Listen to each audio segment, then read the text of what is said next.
आजची जी घटना आहे या घटनेला 7 वर्ष पूर्ण झाले आहेत। ही घटना 7 वर्षापूर्वी घडली होती। ही घटना पुण्यामधल्या एका हॉस्पिटलमध्ये घडली होती। ही घटना गीता नावाच्या एका मुलीबरोबर घडली होती। गीता आणि तिची आई पुण्यामध्ये पेठ एरियामध्ये राहत होते। तिची आई भांडी धुण्याचं काम करायची आणि गीता एका ठिकाणी जॉब करायची। एक दिवशी अचानकच तिची आई खूप आजारी पडली। तिच्या आईला खूप अशक्तपणा आला, खूप सर्दी, खोकला, ताप आला। ते बघून गीताने डॉक्टरांना घरी बोलवले। डॉक्टर घरी आले। डॉक्टरांनी चेकअप केलं आणि गीताला सांगितलं यांना ताबडतोब मोठ्या हॉस्पिटलमध्ये ॲडमिट करा। यांची परिस्थिती खूप नाजूक आहे, यांना खूप अशक्तपणा आहे आणि ताप आहे। ते ऐकून गीताने लगेच तिच्या आईला एका मोठ्या हॉस्पिटलमध्ये ॲडमिट केलं। डॉक्टरांनी लगेच तिच्या आईची ट्रीटमेंट चालू केली। तिच्या आईला सलाईन लावल्या। आता संध्याकाळची वेळ झाली होती। गीता तिच्या आईला म्हणाली, आई मी एक काम करते, मी घरी जाऊन आपल्या दोघींसाठी काहीतरी जेवण बनवून टिफिन घेऊन येते आणि काही माझे थोडेफार कपडेही घेऊन येते, मी लगेच येते। तिची आई हो म्हणाली। गीता पटकन घरी आली आणि जेवण बनवलं आणि स्वतःचे कपडे घेतले आणि टिफिन भरून हॉस्पिटलमध्ये आली। आता रात्रीचे 10 वाजले होते। गीताने तिच्या आईला जेवण खाऊ घातले आणि तिच्या आईला म्हणाली, आई ह्या हॉस्पिटलचा एक रूल आहे, पेशंटच्या इथं कोणीही जेवायचं नाही आणि पेशंटच्या इथं झोपायचं नाही। त्यामुळे आई बाहेर एक बाकडा आहे, मी त्याच्यावर जाऊन बसते आणि तिथं जेवण करते आणि तिथेच बसून राहते। तुला काय हवं असेल तर मी सारखं येऊन चेक करल। तिच्या आईने मान हलवून होकार दिला। आता रात्रीचे 11:30 पावणे 12ची वेळ होती। गीता त्या वॉर्डमधून बाहेर आली। बाजूलाच एक बाकडा होता। गीता बाकड्यावर बसली आणि गीताने आजूबाजूला पाहिले तर आजूबाजूला कोणी नव्हतं। अगदी भेसूर वातावरण होतं आणि गीता ज्या दिशेला तोंड करून बसली होती त्याच्या समोर एक टॉयलेट आणि बाथरूम होतं। गीताने आता टिफिन उघडला आणि तिने जेवण करायला सुरुवात केली। तिने 2च घास खाल्ले होते। तेवढ्यात त्या बाथरूममधून एक मुलगी बाहेर आली। गीता तिच्याकडे बघत होती। ती मुलगी ही गीताकडे बघत होती। ती मुलगी गीताकडे बघून हसली। गीता ही तिच्याकडे बघून हसली। ती मुलगी गीताला म्हणाली, काय ग एवढ्या उशिरा जेवण करतेस, तुझं कोण ॲडमिट आहे? गीता म्हणाली, माझी आई ॲडमिट आहे। ती मुलगी आता गीताच्या जवळ आली आणि तिला म्हणाली, अगं मग तुझ्या वडिलांना नाही तर तुझ्या भावाला बोलवायचं ना रात्री इथं झोपायला। गीता म्हणाली, मला भाऊ नाही आहे आणि माझे वडील मी लहान असतानाच वारले होते।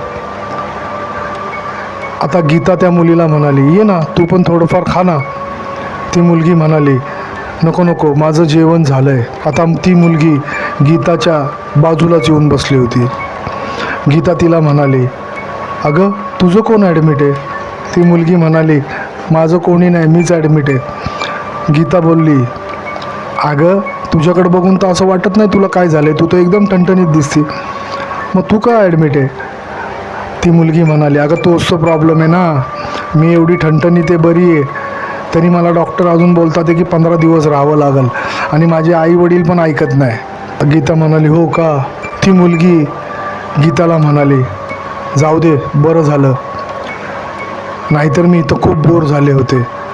आता तुझी आई जोपर्यंत ॲडमिट आहे तोपर्यंत माझ्याशी बोलणारी कोणतरी मैत्रीण भेटली। गीता म्हणाली, हो ना, मलाही खूप एकटं बसायला खूप भीती वाटते इथं, किती भेसूर आहे इथं। ती मुलगी म्हणाली, का तू भूतांना घाबरतीस का? गीता म्हणाली, हो गं बाई, मला खूप भीती वाटते। ती मुलगी गीताकडे बघून हसली आणि गीताला म्हणाली, ते जाऊ दे, आपण एवढ्या वेळ बोलतोय पण आपण एकमेकींचं नावच विचारलं नाही। गीता हसत म्हणाली, माझं नाव गीता आहे। गीता तिला म्हणाली, तुझं नाव काय आहे? ती मुलगी म्हणाली, माझं नाव शुभांगी आहे. आता त्या दोघी खूप वेळ गप्पा मारत बसल्या. गीताचं जेवण झालं होतं. आता ती मुलगी गीताला म्हणाली, अगं तुला एक सांगू का? गीता म्हणाली, बोल ना. अगं ह्या हॉस्पिटलमध्ये ना जेवणच नीट भेटत नाही. मला ना नॉनव्हेज खूप आवडतं. मी इथे ना नॉनव्हेज अजिबात चांगलं भेटत नाही. अगं नुसतं फळक पाण्यासारखं भेटतं, तोंडाला चवही येत नाही. गीता तिला म्हणाली, अगं मग तुझ्या घरनं सांग ना डबा आणायला. तुझ्या आईला सांग बनवून आण नॉनव्हेज म्हणून. शुभांगी तिला म्हणाली, अगं काय सांगू तुला, माझ्या पप्पांनी आहे ना ह्या कॅन्टीनचे पूर्ण पैसे भरलेत आणि आता जर मी टिफिन मागवला तर उगाच चिडचिड होईल. त्यापेक्षा एक काम करतेस का, तूच माझ्यासाठी टिफिन घेऊन येतेस का नॉनव्हेजचा? मी ना तुला माझा डिस्चार्ज झाला ना की तुला पैसे देईल. गीता तिला म्हणाली, अगं कसले पैसे, आता आपण फ्रेंड्स झालो आहे. मी तुझ्यासाठी एवढं करू शकत नाही. मी नक्की तुझ्यासाठी उद्या टिफिन घेऊन येते. ते ऐकून शुभांगी एवढी खुश झाली. ते बघून गीताला थोडं विचित्रच वाटलं की एवढीशा गोष्टीसाठी ही एवढी का खुश होती. गीता शुभांगीला म्हणाली, काय गं एवढीशा गोष्टीसाठी तू एवढं खुश होती, एवढं आवडतं तुला नॉनव्हेज? शुभांगी म्हणाली, मला खूप खूप नॉनव्हेज आवडतं. अगं पण एवढीशा गोष्टीसाठी एवढं काय खुश व्हायचं? शुभांगी म्हणाली, ते तुला नाही कळणार. आता ह्यांच्या गप्पा चालूच होत्या. रात्रीचे 3-3:30चा टायमिंग झाला होता. ह्या गप्पा मारत होत्या तेवढ्यात एक नर्स तिथं वर आली आणि ती गीताला गप्पा मारताना बघून आश्चर्याने गीताकडे बघत राहिली. गीताने तिच्याकडे पाहिलं. गीताला वाटलं आम्ही दोघी एवढ्या रात्रीच्या गप्पा मारतोय त्यामुळं ही आपल्याकडं अशी बघते. गीताने तिच्याकडं दुर्लक्ष केलं. आता ती नर्स गीताकडे बघत बघत एका वॉर्डमध्ये गेली. ह्यांच्या गप्पा चालूच होत्या. गप्पा मारत असताना अचानक शुभांगी म्हणाली, हे बघ माझी जायची वेळ झाली, मी निघू का? ते ऐकून गीता शांतच झाली आणि तिला म्हणाली, काय? शुभांगी म्हणाली, अगं पहाटेचे 4 वाजत आले, मी झोपते, मला झोप येते. गीता ही म्हणाली, हो ना मला पण झोप येते, मीही झोपते. शुभांगी तिला म्हणाली, हे बघ नॉनव्हेज उद्या घेऊनच यायचं, मी सांगितलंय ते आणायचंच तू. बघा आपली फ्रेंडशिपची शपथ आहे तुला. गीता तिला म्हणाली, तू कोणत्या वॉर्डमध्ये ॲडमिट आहेस? शुभांगी म्हणाली, वॉर्ड नंबर 2, 5 नंबरच्या बेडवर आहे मी. हो का? आता शुभांगी जोपर्यंत तिच्या वॉर्डमध्ये जात नव्हती तोपर्यंत ती गीताला एकच वाक्य बोलत होती, तू उद्या नक्की टिफिन घेऊन ये, तू उद्या नक्की टिफिन घेऊन ये.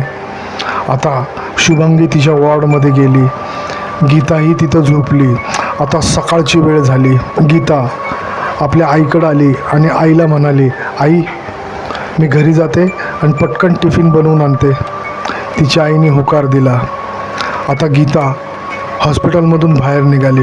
तिच्या लक्षात आलं की शुभांगीने आज आपल्याला टिफिनमध्ये नॉनव्हेज आणायला लावलं आहे. नॉनव्हेज घेतलं, अंडी घेतली आणि घरी आली आणि जेवण बनवलं.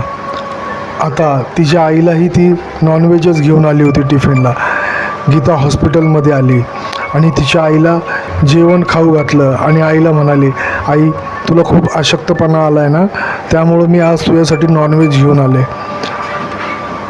तिच्या आईचं जेवण झालं. आता गीताला शुभांगीची आठवण झाली. गीता शुभांगीच्या वॉर्डमध्ये गेली. बघते तर काय 5 नंबरच्या बेडवर दुसरीच कोणीतरी बाई झोपली होती.